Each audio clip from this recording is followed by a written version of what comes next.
कह रही थी वीडियो कॉल करूं, मैंने ब्लॉक कर दिया। वीडियो कॉल के बाद भी उसने भी तो ब्लॉक करना था। कल रात को गर्लफ्रेंड का फ़ोन आया, बोली आज हमारे घर पर कोई नहीं है। मैं फटाफट इतनी ठंड में नहा धोकर गया। वहाँ सचमुच कोई नहीं था, ताला लगा हुआ था।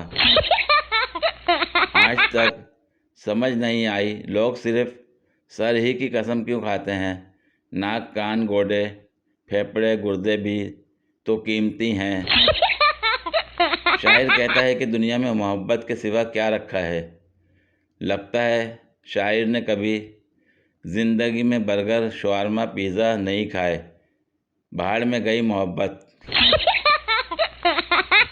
धोखेबाज मर्द को दूसरी औरत के लिए छोड़ने से बेहतर है कि उसकी बेवा बन जाओ।